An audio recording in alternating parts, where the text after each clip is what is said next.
Yo, what's up? Welcome back to another episode of the SWUS. We're into NFL Week 12. It's Sunday, so I'm going to do the same thing I've been doing the last few weeks. Going to get through as many games as I can in this video. Not going to be able to get to them all.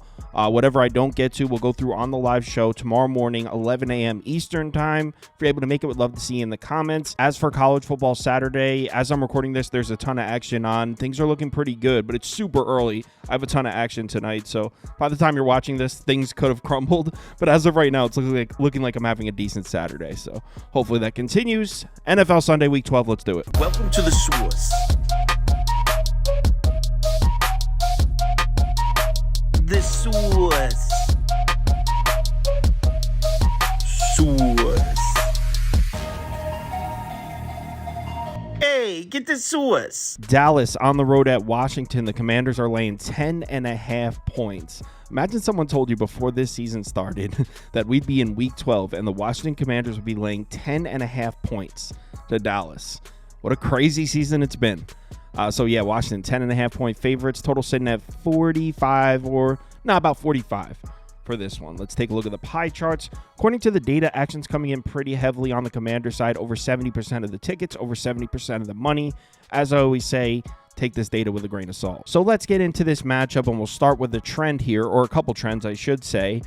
Dallas has had success against this Washington franchise. They're 10-4 in their last 14 matchups against them. They're 7-3 in their last 10 trips to Washington, and they're 25-10 in their last 35 games against Washington when they were underdogs. That's got to date back to the 90s or 80s. So yeah, there are some trends favorable to the Dallas side. Do they really mean anything when it comes to betting this game? I'd say probably not, but they're interesting. So let's start with the Dallas offense, or the Dallas lack of an offense, we should say. In the last two games with Cooper Rush, things have looked disgusting. They're averaging 8 points per game in those last two against Philly and Houston, 4.6 yards per play, success rate down close to 39%. Look at the passing attack, or the lack of a passing attack. 212 passing yards per game, 5 yards per attempt, 62.7 average passer rating, success rate per dropback under 35%. It's been a mess offensively for Dallas. That being said, we can cut them a little bit of slack. Look who they've played. Two of the best defenses in the NFL. The Eagles are second in the NFL in yards per play, fourth in success rate, sixth in EPA, fifth in DVOA. The Texans defense, fourth, second, fifth, third.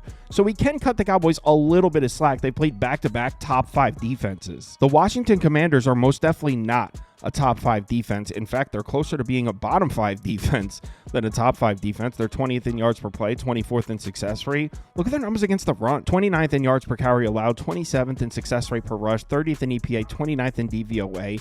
This Washington Commanders defense is not a good unit. So finally, Cooper Rush gets to see a bad defense. Does that mean he's going to have success? I mean, I'd say probably not. It's looked pretty bad, but you can argue that this is his first opportunity to do so.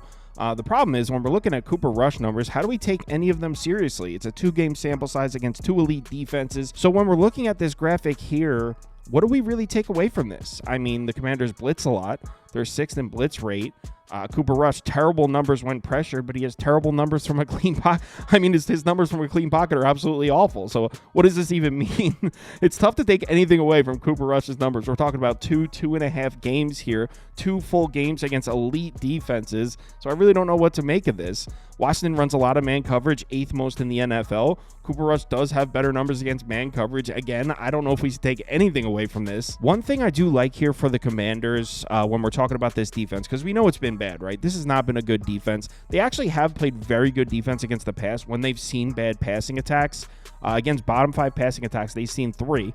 Cleveland with Watson, Carolina, and Chicago. In those 3 games, they're allowing just 120 passing yards per game, 5.1 yards per attempt, 60.9 passer rating. So when they've seen bottom 5 passing attacks, they've actually played great defense against the pass. The Cowboys with Cooper Rush might be a bottom 5 passing attack. That being said, we saw Daniel Jones making throw on Washington in 2 separate games. Daniel Jones was able to make throws on Washington. So even though this graphic is nice looking, I wouldn't take anything away from that. I don't really trust this Washington pass defense. Now, if you are planning to take the points with the Cowboys in this one, you're probably looking right here. Are the Cowboys running the ball? Because early in the season, they couldn't run the ball at all. Last 3 games, 4.7 yards per carry, 44.8% success rate per rush, under 100 rushing yards per game, but that's because they've been down on the scoreboard. They've had to abandon the run.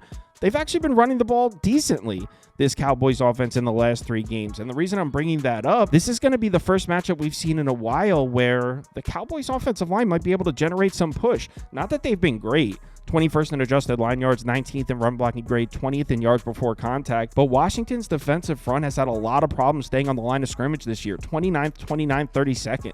So the Cowboys offensive line may be able to generate some push in this game. And if you're thinking, Kyle, no way, it's the Cowboys, they're not going to be able to run the ball. I don't care if it is Washington's defense. Keep in mind, we saw Carolina, Chicago, and the Giants all run the ball on this Washington defense in those 3 games, weeks 7 through 9, 5.37 yards per carry, 154 rushing yards per game. So if Carolina, Chicago, and the Giants are all able to run the ball in this Washington defense, who's to say the Cowboys can't? Now, here's where it gets concerning for the Dallas offense. Injuries.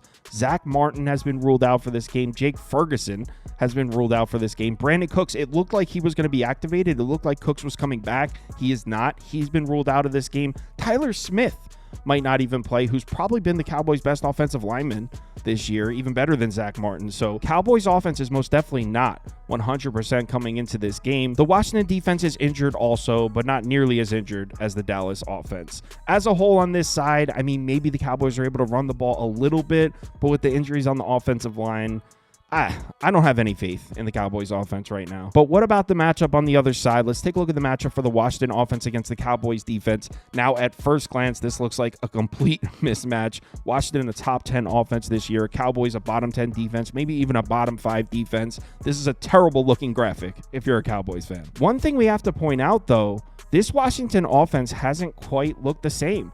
I mean, weeks 3 through 9, they were averaging 31.7 points per game, 6.8 yards per play, success rate about 53%. Points per game in the last 2, 22.5. 4.7 yards per play is actually really bad. Look at the rushing numbers. Weeks 3 through 9, 5.1 yards per carry, over 161 rushing yards per game. In the last 2 games, 76.5 rushing yards per game, 3.1 yards per carry. Look at the passing numbers. Weeks 3 through 9, over 248 passing yards per game, 8.6 yards per attempt, an average passer rating of 111.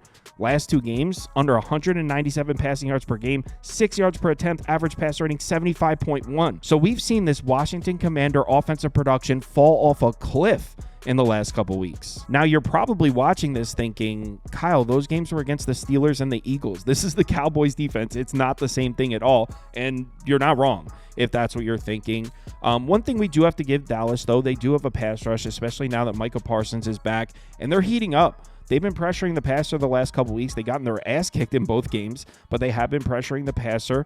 On the season, they're 5th in blitz rate, 4th in pressure rate, 10th in adjusted sack rate. So we know this Dallas defense does have a pass rush. Now, if you look at the left side of this graphic, you'll see that Jaden Daniels has been fine handling pressure. He's actually a top 10 quarterback in the NFL throwing the ball under pressure. 6th in yards per pass attempt, 10th in pass rating, 9th in turnover-worthy play rate when pressured. 19th in pressure to sack rate isn't great, but as a whole, I mean, these numbers are fine. It's not like Jaden Daniels has struggled with pressure. Also, the Washington offensive line has been all right. I mean, they're not an elite pass blocking unit, but they're pretty good. 9th in pressure rate allowed, 19th in pass blocking grade, 19th in adjusted sack rate. So how is the Cowboys pass rush a factor then? Well, one thing I noticed, we're seeing the Washington offensive production dip, right?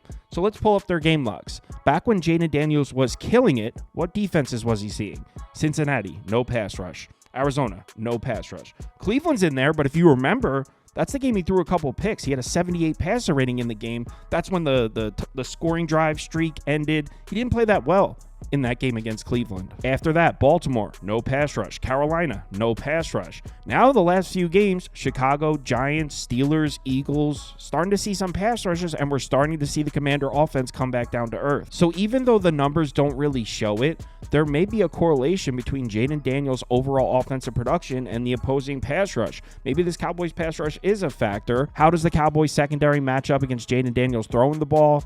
Well, when we're talking about the Cowboys coverages, we have to start with week 5, because remember, Zimmer just switched the defense up after 4 weeks. He was running a ton of cover 3, and then out of nowhere, since week 5, nothing but man coverage. Shouldn't say nothing but man coverage, but a lot of man coverage, 3rd in man coverage frequency, 8th in cover 1 frequency since week 5. Jaden Daniels against man has been fine, not elite, but fine. 18th in yards per attempt, 11th in passer rating. Not the greatest looking numbers against cover 1, though. 24th in yards per attempt, 24th in passer rating. Look, by no means am I saying the Cowboys defense is going to shut down Washington. They're on the road, of course. Washington's going to score points here. But do I trust it enough to lay double-digit points in a division game? And the answer is no. I can't lay the points with Washington here. Don't worry, I'm not taking the Cowboys. I'm eyeing up the under at 45.5. I think Dallas might struggle to reach 10, and I really could see the Cowboys pass rush giving Jaden Daniels some problems. I wouldn't be surprised if the Cowboys defense plays well in this game. So rather than lay the 10.5, because I'm not betting Dallas, but rather than lay the 10.5, I feel safer on the under. 45.5. Give me that. Next game. All right, like I said, New England's on the road in Miami. Dolphins are laying an even 7 across the board in this one. Total sitting at 46. There are a couple 45.5s out there. Let's take a look at the pie charts, and according to the data, action's coming in pretty split on this one, slightly leaning towards Miami. Just over 50% of the tickets on the Dolphins, just over 60% of the money. As I always say, take this data with a grain of salt. So let's get into this matchup, and we'll start with the fact that Miami owns this team. 8-0 against the number in their last 8 matchups against the Patriots, 7-1 straight up. So they're 7-1 in their last 8 matchups against the Patriots. They're also very good against the Patriots at home in Miami, and this dates back to the Tom Brady days. They're 9-2 ATS in their last 11 home games against the Patriots, 9-2 straight up. So for whatever reason, the Patriots just can't seem to beat this team, this Miami Dolphins team. So will that change this year? We'll take a look at the injury reports real quick with the Patriots offense. 4 starters on the offensive line are out, but this isn't new. They've been missing these pieces for multiple weeks. So they're putting out the same battered offensive line this week that they have been putting out for most of this season. So you look at this depth chart, you're like, oh, Patriots offensive line is crushed. That's true, but it's not new. They've been rocking with this offensive line all year. And you know what? The same thing goes for the Dolphins defense. No Bradley Chubb, no Jalen Phillips, but just like the Patriots offensive line, that's not new. In fact, Bradley Chubb, I'm pretty sure he hasn't played all year. So he's been out for a minute. And Jalen Phillips has been out for a while too. So Dolphins defense also a little beat up. Not new at all. So neither of these units are healthy, but that's nothing new for either of them. So are the Patriots going to be able to move the ball in this game? Well, quick glance at this graphic, it looks like the answer is no. The Patriots offensively this year, 30th in yards per play, 21st in success rate. Passing numbers not great. Rushing numbers not great. Against the Dolphins defense that actually has some respectable numbers here. 11th in yards per play, 14th in success rate. Against the run, 13th in yards per carry, 7th in success rate per rush. Now, we do have to give the Patriots some credit. It looks like the run game is coming around a bit. In their last 3 games against the Titans, Bears, and Rams, 126.7 rushing yards per game, 4.5 yards per carry. Success rate down below 28% still, though. So by no means is this a run game we can count on. But if you compare those numbers to the numbers from the previous 3 games, it's definitely an improvement. So at least the Patriots rushing attack seems to be coming around a bit. And you know what? Patriots run a lot of gap concept blocking schemes, actually second most in the NFL, plays into the weakness of this Dolphins defense. Miami much stronger against zone blocking. So, all right, there's something. Maybe the Patriots can run the ball in this game. Here's the problem with that. Miami has locked it down in terms of stopping the run. Look at their last 4 games, and that's against Arizona, who can definitely run the ball, Buffalo, who can run the ball, Rams, okay, and Raiders, okay, but 2 teams in there that could definitely run the ball. In those 4 games, the Dolphins are allowing less than 77 rushing yards per game, 3.84 yards per carry, 35.2% success rate per rush. So even though the Patriots run game does seem to be showing some signs of life, I can't count on them to run the ball on the road in Miami here. Where the Dolphins defense has been struggling recently is against the pass. Look at those same last 4 games against the pass. 279.3 passing yards allowed per game, 6.9 yards per attempt, 57.5% success rate per dropback. So the Dolphins have been struggling a bit against the pass. And obviously, as I'm sure you already know, Patriots passing attack much more potent when Drake May starts. I'm sure you already know. You didn't need me to tell you that. But in the games Drake May starts, they're averaging 238.2 passing yards per game, 6.8 yards per attempt, 61.4% success rate per dropback is actually excellent. So you got Drake May starting against a Dolphins defense that's been struggling to defend the pass. Maybe the Patriots can throw the ball in this game. As far as the coverages for Miami, they run a pretty balanced defense. They do run a decent amount of cover too, 5th most in the NFL. It's actually good news for Drake May. He's got great looking numbers against cover 2. 11th in yards per attempt, 5th in pass rating, 14th in big time throw rate. So, all right, I mean, it's only 19.9% of the Dolphins' defensive snaps. So it's not a huge volume of plays here, but the Dolphins do run a decent amount of cover 2. So there's something. In my opinion, the big question is right here. The Miami pass rush against the Patriots offensive line. Patriots, as I'm sure you know, they've been terrible in pass protection so far this year. They're actually 32nd in pressure rate, 31st in pass blocking rate, 25th in adjusted sack rate. Dolphins pass rush numbers look just okay. We talked about it during the before the Rams Monday Night Football game. They had played a bunch of really good offensive lines in terms of pass protection in a row. So that Rams game on Monday Night Football, I was saying it's a buy low spot on the Dolphins pass rush. And I mean, I was kind of right. I won my bet. The Dolphins bet. They pressured Matt Stafford a decent amount. It wasn't overwhelming, but they did have pressure on Matt Stafford in that game. Here's the problem. Last week at home against the Raiders, they didn't generate much pressure at all. Gardner Minshew was pressured on just 27.1% of his dropbacks, just the 21st most pressured quarterback in the NFL last week. So they were struggling to generate pressure on Gardner Minshew. And Gardner Minshew had one of his best games of the season. 30 of 43, 282 yards, 2 touchdowns, 1 interception, a 93.4 passer rating. Now, you might look at this and say, Gardner Minshew can make throws on the Dolphins? Drake May definitely can. And I understand your logic if you're thinking that way. I will say Gardner Minshew tends to have his best games against good defenses. His best game of the season so far was against the Chiefs. And his second best game was against Baltimore. Well, Baltimore's pass defense isn't great. But Gardner Minshew is the type of guy that tends to show up when they're playing a really good team. That dates back multiple years. I don't know if there's anything to read into there. I'm just saying, I don't know if Gardner Minshew having a good game would lead me to believe that the Miami defense isn't good, because that's kind of what Gardner Minshew does. But overall, it doesn't seem like a bad matchup for Drake May. I don't like this, though. So this Dolphins pass defense, the way to beat them, what they've been struggling with are the downfield passes, the deep passes, the intermediate passes. They've actually got really nice looking numbers against the short pass. And the reason I'm bringing this up, look at the left side of this graphic. Drake May, much more efficient throwing the short pass. In fact, his numbers throwing the ball farther than 10 yards aren't efficient at all. A lot of F's there. So I don't know if Drake May is the correct quarterback to exploit the weakness of this Dolphins pass defense personally, which is why, despite Drake May seemingly trending upwards, despite the Patriots run game seemingly trending upwards, I actually don't really like this matchup for the Patriots offensively. But what about the matchup on the other side? Let's take a look at the matchup from Miami's offense against the Patriots defense. And if you look at these two graphics, they look pretty evenly matched. Slight edge to Miami. Keep in mind, there's a bunch of games without Tua mixed in with these numbers. If you isolate just the 4 games since Tua's been back, Dolphins are averaging 27.8 points per game, 6.1 yards per play, 52.3% success rate. So the Dolphins offense, night and day better. Now that Tua has been back at quarterback. Patriots defense coming off a pretty rough game against the Rams. They allowed 8.4 yards per play in that game. Success rate above 54%.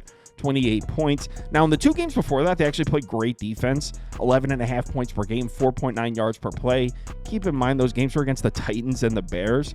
I would say 2 bottom 5, bottom 6 offenses in the NFL.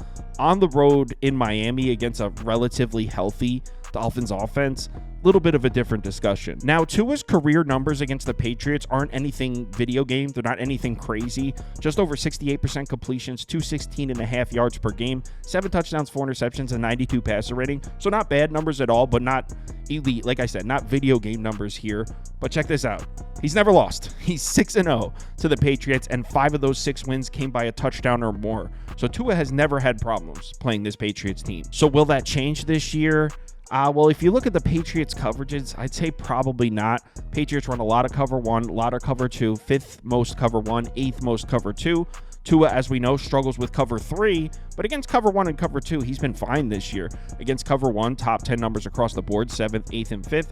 Against cover 2, pretty much the same, 4th, 12th, and 11th. So Tua struggles with cover 3 in some of those deeper heavy zones, but against cover 1 and cover 2, he's been fine so far this year. So against a Patriots defense that I don't think is particularly great, I think he'll be all right. I know Tua hasn't been quite the same. I mean, the Dolphins offense looks all right since he's been back, but he hasn't been quite the same. His numbers from a clean pocket aren't great, and last year he was the best quarterback in the NFL from a clean pocket, so it's not that I think Tua's all the way back. It is a favorable matchup for him, though. I gotta say, though, I'm a little worried about Austin Jackson being out at right tackle. The rest of the Dolphins offensive line is all right.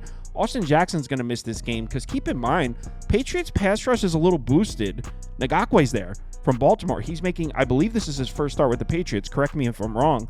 He sat out last week. So this is his first start with the Patriots. And Barmore's back on the defensive line. So this Patriots pass rush may be a little boosted. It hasn't been particularly great this year, but maybe a little boosted in this game. And with the Dolphins missing their right tackle, I don't exactly love that. But here's the thing. I was just talking about Tua's splits with a clean pocket. Look at the left side of this graphic. Is this not crazy?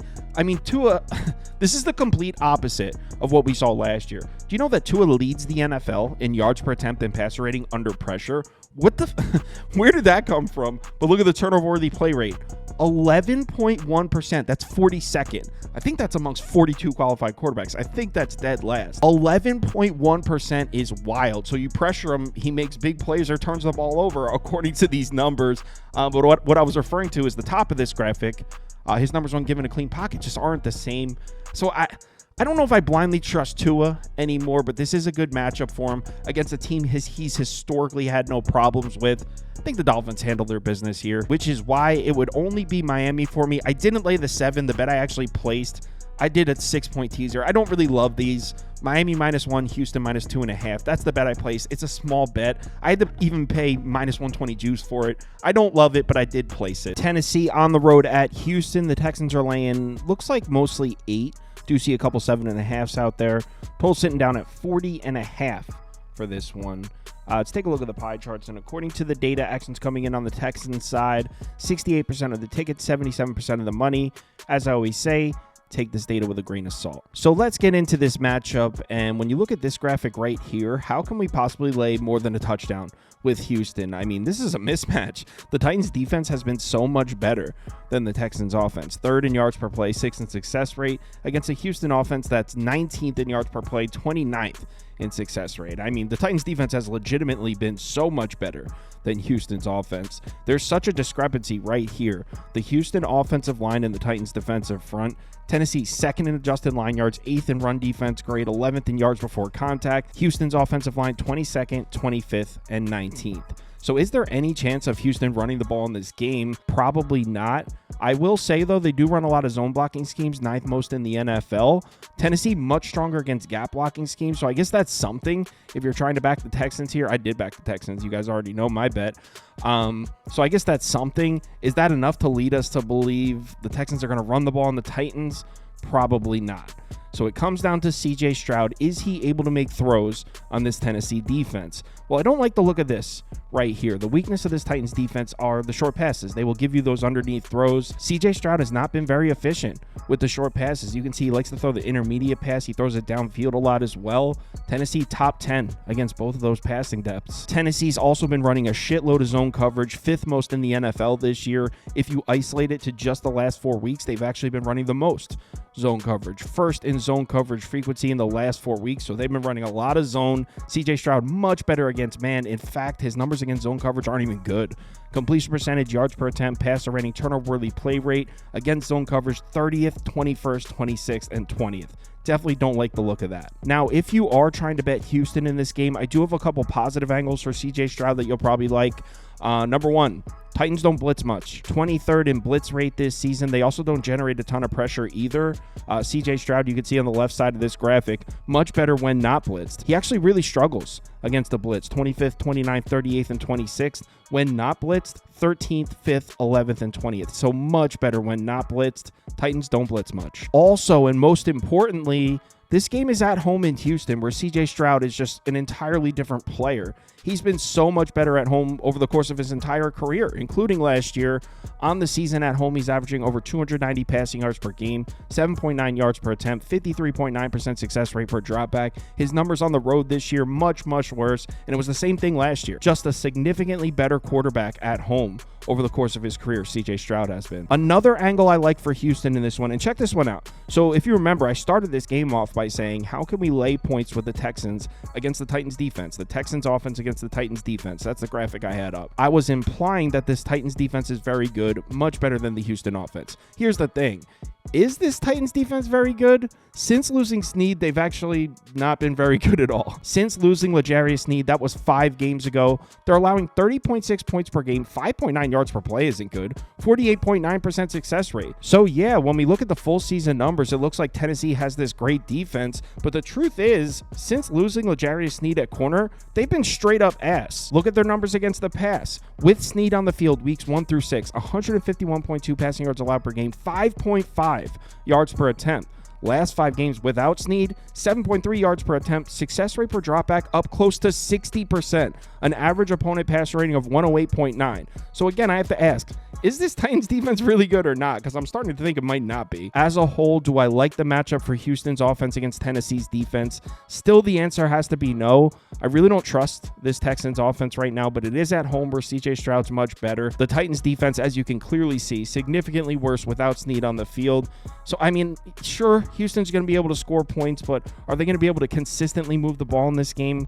I'm not sure. I probably lean towards no. But when we flip it over to the other side of the ball, this is where you love the matchup if you're betting the Texans in this game. Houston's defense has been elite this year. Top 3, top 5 in the NFL. They're 4th in yards per play, 2nd in success rate, 5th in EPA, 3rd in DVOA. Elite against the pass, pretty damn good against the run as well. Against the Titans defense that, I mean, let's just call it what it is. It's not very good. They're 25th in yards per play, 30th in success rate. Yes, they have seemed to have figured something out. They look a little bit better in the last few weeks, but by no means is this a good offense at all. So will Tennessee be able to move the ball on the road in Houston? Well, the Texans have a pass rush. They're 6th in pressure rate, 8th in adjusted sack rate. Will Levis, 41st in pressure to sack rate. Will Levis loves taking sacks. 29.5%. That's his pressure to sack rate, 41st in the NFL. You can see Levis also really struggles when pressured. 5.2 yards per attempt, 55.4 passer rating. So yeah, Texans pass rush should definitely be able to give Levis some problems in this game. Now, if you are looking to bet the Titans in this game, I do have something for you. It's razor thin. Houston does run a lot of cover 4, 23.4% of the time. I mean, that's a decent amount. It's 3rd most in the NFL.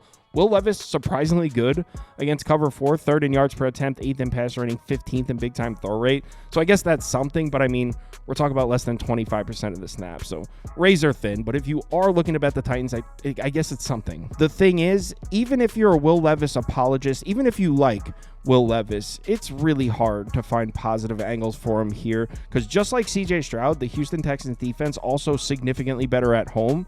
On the road, they're allowing 22.8 points per game, 5.9 yards per play, success rate above 45%. At home, they're allowing just 19.8 points per game, success rate below 39%. So the Texans defense also been significantly better at home this year, just like CJ Stroud. And check this out. Nobody's been able to go on the road and throw the ball in Houston. On the road, we've seen teams throw the ball in this secondary. 48.8% success rate per dropback, 7.1 yards per attempt. But at home in Houston, just 5.5 yards per attempt. Passer rating allowed on the road, an average opponent passer rating of 99.8, drops to 61.2 at home. So I trust this Texans defense more at home as well, which is why I am on Houston in this one. If you watch my Dolphins Patriots video, you already know the bet I'm on. I did a 6-point teaser. I really don't like the bet, to be honest, but I did place it. Miami -1. I got Houston -2.5. Didn't even get the best of the number. Do I think it could still cash? Of course, but it's definitely not one of my favorite bets at all. It's one of my smaller bets. Miami -1, Houston -2.5 in a teaser next game. All right, like I said, we got Minnesota on the road in Chicago. The Bears are now catching 3.5. This one opened up at 5, 5.5. It's been bet down. It's been sitting at 3.5 for a couple days now, though. Total sitting down at 39.5. for this one. Let's take a quick look at the pie charts, and according to the data, action's coming in slightly on the Minnesota side. Just over 55% of the tickets, about 55% of the money. As I always say, take this data with a grain of salt. So let's get into this one, and we'll start with a trend. And if you're a Chicago Bears fan, it's not the prettiest trend. The Bears have not beaten the Vikings at home in Chicago since 2019. We're talking 4 straight losses straight up and against the number. And in those games, those home games against the Vikings, 5 straight unders. So in Bears home games against the Vikings. If you've been blindly betting Minnesota and the under, you are doing quite well. You're up considerably here. So will the trend continue? Will we see another Vikings cover and another under? We'll start the matchup for the Vikings offense against the Bears defense. They're pretty evenly matched here. I mean, the Vikings are 14th in yards per play, 13th in success rate. The Bears defense 20th and 7th. What jumps out at me from this graphic are the Vikings rushing numbers. You remember the beginning of the season, it was looking like Aaron Jones was going to have this monster year. They're averaging like 200 rushing yards per game. Well, they're flirting with the idea of being a bottom 10 rushing attack. 25th in yards per carry, 20th in success rate per rush, 23rd in EPA, 19th in DVOA. This Vikings rushing attack has been trending in the wrong direction for weeks now. The reason that's significant in this matchup against the Bears is that's how you move the ball on this Bears defense. The Bears have a great pass rush. Their secondary is pretty damn good too. You got to run the ball on the Bears. They're 25th in yards per carry allowed, 14th in success rate. That's the weakness of this Bears defense, is stopping the run, and I don't know if I trust the Vikings rushing attack right now. Check this out. In weeks 1 through 4, they were averaging over 125 rushing yards per game, 4.8 yards per carry. Look at the numbers from the 6 games since then, down under 4 yards per carry, 31.2% success rate per rush is awful. Yeah, there's a couple tough run defenses in there. Detroit, Jacksonville's tough against the run. Tennessee's a good run defense, but I mean, you know what? Even the Rams have been playing some good defense against the run. Maybe they did see some tough defenses, but 31% success rate, that's really bad. Not to mention the Chicago Bears defensive front is completely healthy right now. They're still missing Brisker at safety. He's been out for a while. Also, they have another safety that's listed as questionable. I can't remember his name. Their third safety is listed as questionable as well. But as far as the defensive front goes, in terms of stopping the run, Bears are completely healthy here. So although the Bears do not have a reliable run defense, I don't really trust the Vikings to run the ball in this game. They haven't been running the ball much recently. Don't like the matchup. I don't know if I trust Minnesota to run the ball here, which definitely puts a lot of pressure on Sam Darnold to produce here on the road. So why don't we look at the matchup for him? Bears, ninth in zone coverage frequency. Sam Darnold does have better numbers against man, so that looks like a negative angle for Sam Darnold. The thing is, if you look a little bit deeper, you'll see the Bears run primarily cover 3, 5th most cover 3 in the NFL. Also a lot of single high safety looks. If you look at Sam Darnold's numbers against those coverages, actually a top 10 quarterback in the NFL against single high safeties. And check this out. Against cover 3, pretty damn good. 5th in completion percentage, 7th in yards per attempt, 11th in pass rating, 4th in big time throw rate. So although Sam Darnold doesn't have the greatest looking numbers in the world against zone coverage, the Bears run primarily cover 3, and he's got great numbers against cover 3. Sam Darnold struggles against cover 4 and cover 6, the deeper coverages. He likes to throw the ball downfield. So against teams that sit back in deeper coverages, Sam Darnold tends to struggle. Bears do run a decent amount of cover 4, but it's about 15.5% of their snaps. Not a ton of volume here. It's actually not a bad matchup for Sam Darnold. And check this out. If we look at passing depth here, you'll see the Bears are very strong against the short pass, 5th in DVOA against the short pass, weaker against the deep pass. Reason I'm bringing this up, Sam Darnold throws a lot of deep balls. 13.3% of his pass attempts are considered deep passes. And look at the bottom part of this graphic. He's pretty efficient throwing those deep passes. So there's going to be opportunities here for Sam Darnold to make some big throws. So overall, up to this point, it's looking like a pretty favorable matchup for Sam Darnold until we get here. And this is where I'm a little bit worried when it comes to Sam Darnold. We're talking about the Bears pass rush. They're 3rd in the NFL in pressure rate, 11th in pass rush grade, 13th in adjusted sack rate against a Vikings offensive line that's been struggling a bit in pass protection, 22nd in pressure rate allowed, 8th in pass blocking grade, 27th in adjusted sack rate. Now, Sam Darnold does have great looking numbers when blitzed. In fact, he's been one of the best quarterbacks in the NFL when blitzed. 6th in completion percentage, 1st in yards per attempt, 2nd in big time throw rate, 1st in pass rating. Like I said, one of the best quarterbacks in the NFL when blitzed. Not nearly as good when not blitzed. Here's the thing, Bears don't really blitz a lot. 21st in blitz rate, 3rd in pressure rate. The Bears are able to generate pressure without sending extra rushers, which is exactly how you give Sam Darnold problems. Not that his passing numbers when pressured are terrible, but he takes a lot of sacks. 30th in pressure to sack rate. Also turnovers, as I'm sure you know if you've watched Vikings games, turnovers have been a problem for Sam Darnold. So Bears pass rush definitely worries me here when it comes to Sam Darnold. And keep in mind, he's coming off back-to-back games against the Titans and Jags, 2 teams that do not generate consistent pressure. So on the road in Chicago against the Bears, pass rush should be definitely a wake-up call for Sam Darnold. So overall on this side of the ball, I gotta say, I don't really like this matchup for the Vikings offense. I don't trust the Vikings run game right now. Yes, Sam Darnold should have some opportunities to make some throws downfield, but he also should be under a lot of pressure. I mean, we could see some turnovers on the road here. So I really don't like this matchup for the Vikings offense as a whole. But now we look at the matchup on the other side, and this is where things start to shift towards Minnesota. Look at this graphic. Holy shit. Minnesota's defense, 6th in yards per play, 1st in success rate.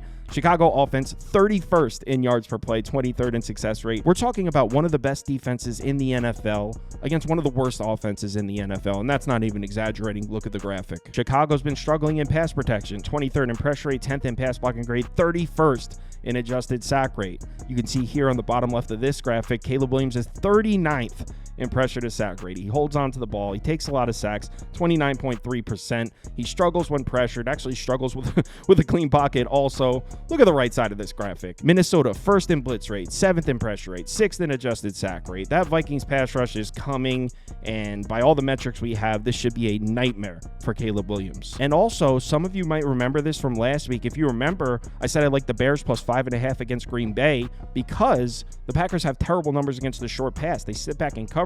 They give you the underneath throws. Caleb Williams, a very efficient thrower when it comes to those short passes. The Vikings defense is the complete opposite of Green Bay. They're one of the best defenses in the NFL against those short passes. 3rd in DVOA against the short pass. To throw the ball in this Minnesota defense, you got to go downfield, and that, I mean, look at the bottom left of this graphic. That has not been Caleb Williams' forte.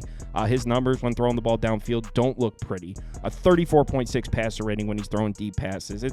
I don't like this matchup at all for Caleb Williams. I don't like the matchup against the pass rush. I don't like the matchup against the secondary. I hate this matchup for Caleb Williams. And if you're thinking the Bears are going to run the ball in this game, I'm not so sure about that. In their last 3 games, they're averaging 4.2 yards per carry, which actually isn't bad. Success rate per rush is below 35%. That's against Arizona, New England, Green Bay. These aren't even tough run defenses. They're about to see Minnesota, who might be the best run defense in the entire NFL, certainly in the top 3 with Baltimore and Kansas City. Tennessee's in there as well. In their last 4 games, they're allowing 3.2 yards per carry as a team, 67.3 rushing yards per game. The Bears aren't going to be able to run the ball on Minnesota. Not to mention, it actually gets worse than that. Bears, 5th in gap concept, 5th in frequency in gap concept blocking schemes. Want to know who the best defense in the NFL is against gap concept blocking schemes? The Minnesota Vikings, 1st in yards per carry allowed, 1st in success rate per rush allowed. This is truly a nightmare matchup for the Bears offense. On paper, this is a terrible matchup. And it actually gets even worse than that because this Vikings defense is completely healthy across the board. All 11 starters are out there. I really hate this matchup for the Bears offense. I'm repeating myself right now, but truly, this is a bad matchup for Chicago, which is why when it comes to betting this game, I mean, I can tell you straight up, there's no way I'm taking the Bears here. It would only be Vikings. I'm a little worried about laying 3.5 on the road. I don't really like the matchup for the Vikings offense either, so I like the under at 39.5. It'll definitely be under. If the line touches 3, I'll play the Vikings at -3. I don't know if that's realistic. It did drop from 5.5 down to 3.5. Maybe it touches 3. I'm not really sure, but that's what I'll do here. I like the under, and if it touches 3, I will play the Vikings. So I'll play in the Vikings at -3. As of right now, just under or pass. Kansas City on the road at Carolina.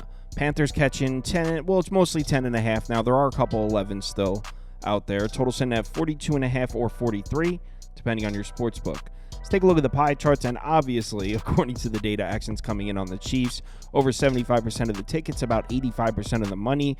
Take this data with a grain of salt. Although we're talking about Chiefs-Panthers, I would imagine most of the action's coming in on Kansas City. So let's get into this matchup, and we'll start with the Panthers offense against the Chiefs defense. Obviously, Kansas City has the edge here. Kansas City has the edge on both sides of the ball. May not be as dramatic a discrepancy as you might think, though. I mean, the Panthers have been running the ball recently. They're 9th in yards per carry, 12th in success rate per rush. The passing attack's been terrible, but even that seems to be trending in the right direction. By no means am I saying the Panthers offense can compete with the Chiefs defense. I mean, Kansas City's been pretty good defensively this year. They're 6th in yards per play, 16th in success rate, struggling to defend the pass, and this actually might be a favorable matchup for Bryce Young, as crazy as that sounds. We'll get into it, but obviously, as I'm sure you know, the Chiefs have had one of the best run defenses in the NFL so far this year. 2nd in yards per carry allowed, 5th in success rate, 4th in EPA, 4th in DVOA. So will the Panthers be able to run the ball in Kansas City? Well, one thing you have to give Carolina, obviously it's a terrible football team, but they have a great offensive line. They have one of the best offensive lines in the NFL. They're 3rd in adjusted line yards, 9th in pass blocking grade, 14th in yards before contact. Are they able to generate push against Kansas City? Not sure, but they are at home. I wouldn't be surprised if the Panthers are able to run the ball a little bit in this game. Keep in mind, they just got back Iquanu, their left tackle. He's been out the last couple of games. He's back. Austin Corbett is still out at center, but they got a guy named Cade Mays who's okay. They also have Brady Christensen who can play center. So this offensive line is in good shape right now. Adam Thielen and Jonathan Brooks both participating in practice, so I think there's a good chance we get both of them out there. Jalen Coker missed Friday practice, though, so they might be without Coker in this game, who just had a breakout game against the Giants over in London or Germany or whatever the hell that was.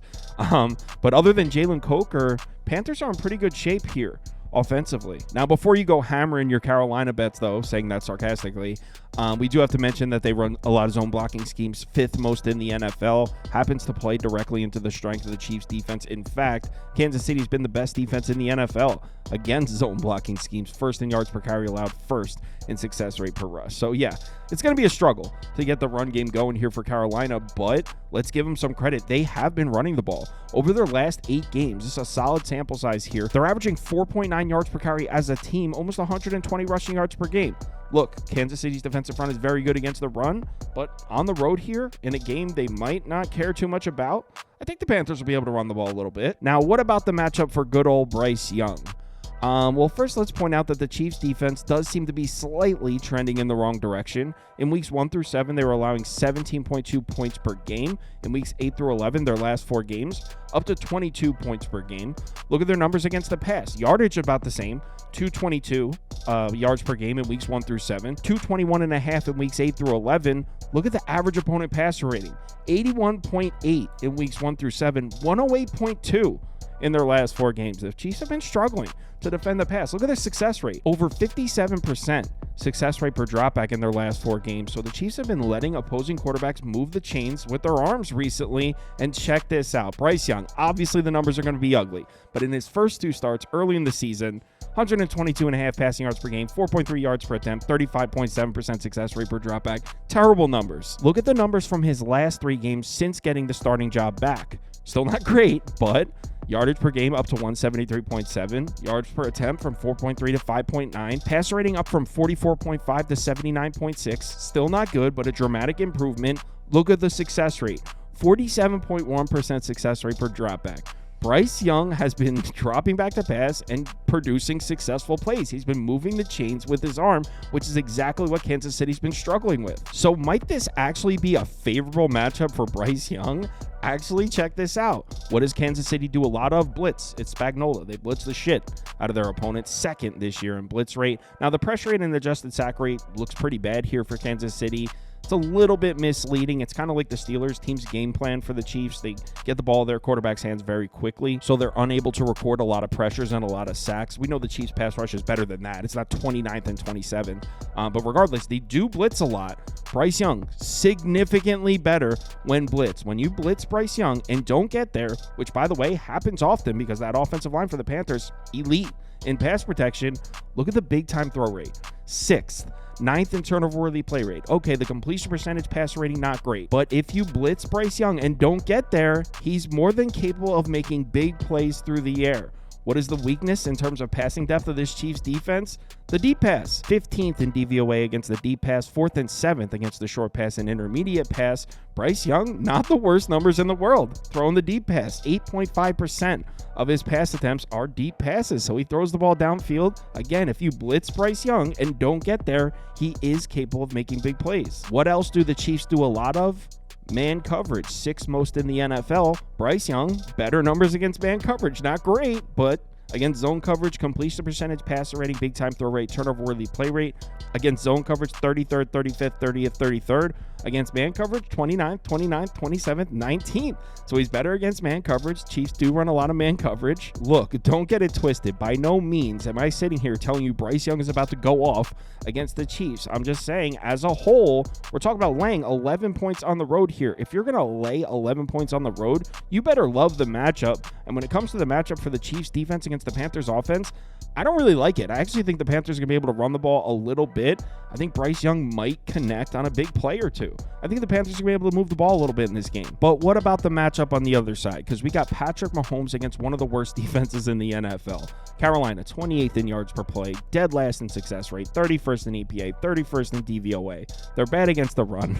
They're bad against the pass. This is not a good defense at all. Now, we know the Chiefs haven't been lighting up the stat sheet here, but look at the success rate. Second overall, third passing, first rushing. The Chiefs offense is very, very good at one thing, moving the chains, staying on the field. But here's what really worries me about the Chiefs offense. The run game has completely disappeared. In their last 4 games, they're averaging 86 rushing yards per game, 3.5 yards per carry, success rate down at 38.1%. So we just said how good the Chiefs are at moving the chains, staying on the field. Well, success rate's down at 38.1% per rush in their last 4 games. So this has been an extremely inefficient rushing attack recently. Not to mention, Kansas City tends to run a decent amount of gap concept rushing schemes, 10th most in the NFL. That happens to play into the strength of the Panthers defense. Well, using the word strength and Panthers defense in the same sentence is wild, but they are stronger against gap concept blocking schemes than zone blocking. Against gap concept blocking schemes, 15th in yards per carry allowed compared to 31st against zone blocking schemes. So are the Panthers able to take the run away from the Chiefs here? Well, there's still no Isaiah Pacheco. They took him off the 21-day whatever he was on. They activated him and took him off, but he will not play in this game. So Pacheco is still out. I don't trust this Chiefs run game at all. It's been terrible. I don't think the Chiefs are going to be able to run the ball in this game, even against the Panthers. So it all comes down to Patrick Mahomes against the Panthers defense. Is Mahomes able to cover a double-digit spread on the road using just his arm by himself without run support? It's a tough ask. Well, I don't like the look of this graphic right here. What has Mahomes been great at so far this year? Short passes, moving the chains, right? He's been very efficient throwing those short passes. He's actually struggled throwing the ball downfield. The reason I'm bringing that up, look at the right side of this graphic. The only passing depth where the Panthers are decent at is defending the short pass. Carolina has been terrible defending the downfield passes, but Mahomes has really struggled throwing them this year. So is this a bad matchup for Mahomes as well? Check this out. So Carolina runs a lot of zone coverage, specifically a lot of cover 3. In fact, they run more cover 3 than any other defense in the NFL. First of all, Mahomes better against man coverage, 4th in completion percentage, 14th in yards per attempt, 16th in passer rating. Against zone, 14th, 24th, and 25th. So he struggled against zone coverage this year, but check this out. Against cover 3, Mahomes hasn't been good at all. 26th in yards per pass attempt, 29th in passer rating, 35th in big time throw rate, 32nd in turnover-worthy play rate. He's actually been terrible against cover 3. We just pointed out that the Panthers run more cover 3 than any other team in the NFL. This isn't even a great matchup for Mahomes either. So as far as betting this game, I want to be very clear about this. By no means by saying the Panthers are better than the Chiefs or the Panthers can play on the same level as the Chiefs. Nothing like that. I'm just saying we're talking about laying double digits on the road in one of the most meaningless games on the Chiefs schedule. If I'm going to do that, I need to love the matchup on paper. And honestly, I don't. This has nothing to do with the Panthers' win streak. They've won 2 games in a row. Has nothing to do with that. I genuinely like the matchup for the Panthers on paper. I'm catching double digits at home. I think they're able to run the ball a little bit. I actually think Bryce Young's going to make a big throw or two. I know, it's disgusting. I haven't bet the Panthers in a while. Carolina, I got a plus 11. I bet this. I'm in. Good God help me. Next game. All right, like I said, Denver's on the road in Las Vegas for this one. The Raiders are catching 6. Looks like 6 across the board here. Total sitting at 41 or 41.5, depending on your sports book. Take a look at the pie charts, and according to this data, action's coming in pretty heavily on the Denver side. Over 75% of the tickets and about 95% of the money coming in on the Broncos, but as always, take this data with a grain of salt. So let's get into this matchup, and we'll start with the Broncos offense against the Raiders defense. Denver, slight edge here, but Broncos offense hasn't been all that good this year. They're 21st in yards per play, 19th in success rate. Passing, they're 23rd and 25th. Rushing, 17th and 15th. Raiders have some decent numbers in terms of yardage, but when it comes to success rate, EPA, DVOA, some of the more advanced metrics, this is not a great defense. No new injuries on the Denver side. They're still missing Josh Reynolds, but he's missed a few games now. Other than that, Broncos are going to be good to go. Got a few question marks in the secondary for the Raiders. We'll have to wait and see on those. There are 4 starters missing from this Raiders defense, but that's not new. All 4 of these guys have been out for some time. So We'll have to wait and see on the question marks in the Raiders secondary. As far as the front seven, it's going to be the same unit we've seen from the Raiders in recent weeks. So what do we think about this matchup for Bo Nix?